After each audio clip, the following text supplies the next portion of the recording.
दोस्तों, एक और दिलचस्प कहानी देखने के लिए तैयार हो जाओ। एक घने जंगल में कराल केसर नाम का शेर रहता था। उसके साथ धूसर नाम का गीदड़ भी सदा सेवा कार्य के लिए रहा करता था। शेर को एक बार एक मत हाथी से लड़ना पड़ा था। तब से उसके शरीर पर कई घाव हो गए थे। एक टांग भी इस लड़ाई में टूट गई थी। उसके लिए एक कदम चलना भी कठिन हो गया था। जंगल में पशुओं का शिकार करना उसकी शक्ति से बाहर था। शिकार के बिना पेट नहीं भरता था।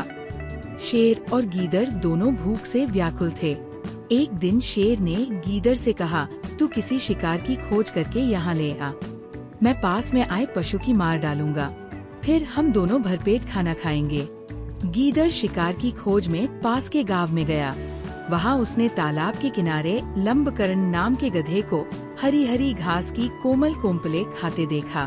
उसके पास जाकर बोला, मामा नमस्कार, बड़े दिनों बाद दिखाई दिए हो। इतने दुबले कैसे हो गए? गधे ने उत्तर दिया, भगिनी पुत्र, क्या कहूँ, धोबी बड़ी निर्दयता से मेरी पीठ पर बोझा रख देता है और एक कदम भी ढीला पड़ने पर लाठियों से मारता है। घास मुट्ठी भर भी नहीं देता। स्वयं मुझे यहाँ आकर मिट्टी मिली घास के तिनके खाने पड़ते हैं, इसीलिए दुबला होता जा रहा हूँ। गीदड़ बोला, मामा यही बात है तो मैं तुझे एक जगह ऐसी बतलाता हूँ जहाँ मरक्त मणि के समान स्वच्छ हरी घास के मैदान हैं, निर्मल जल का जलाशय भी पास ही है।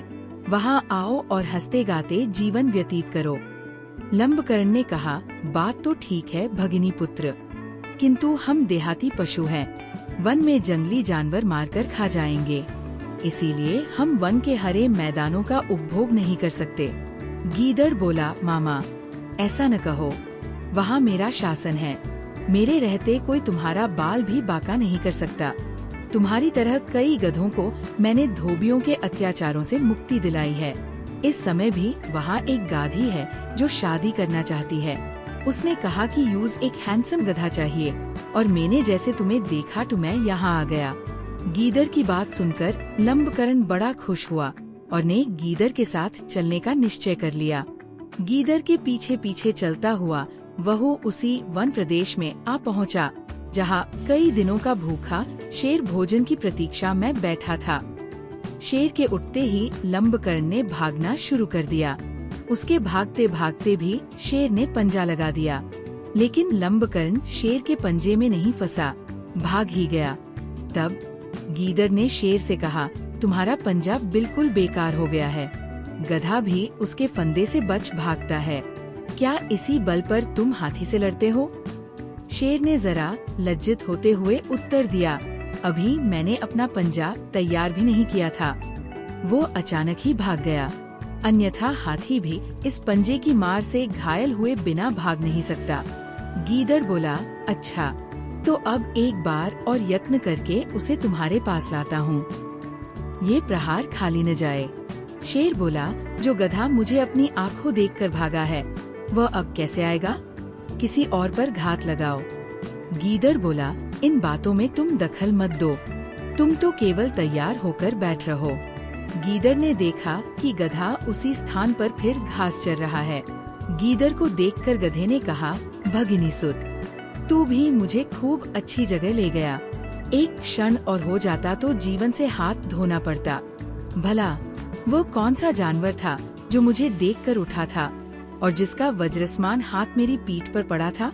तब हंसते हुए गीदड़ ने कहा, मामा तुम भी विचित्र हो, गर्द भी तुम्हें देखकर प्रणाम करने उठी और तुम वहाँ से भाग आए। वह तुम्हारे बिना जीवित नहीं रहेगी, भूखी प्यासी मर जाएगी। वो कहती है, यदि लंबकर्ण मेरा पति नहीं होगा तो मैं आग में कूद पड़ूंगी, इसलिए अब उसे अधिक मत सताओ, अन्यथा स्त्री हत्या का पाप तुम्हारे सिर लगेगा। चलो मेरे साथ चलो। गीदड़ की बात सुनकर गधा उसके साथ फिर जंगल की ओर चल दिया। वहाँ पहुँचते ही शेर उस पर टूट पड़ा। उसे मारकर शेर तालाब में स्नान करने गया। गीदड़ रखवाली करता रहा। शेर को जरा देर हो गई। भूख से व्याकुल गीदड़ ने गधे के कान और दिल के हिस्से काट कर खा लिए। शेर जब वापस आया तो उसने देखा कि गधे के कान नहीं थे और दिल भी निकला हुआ था।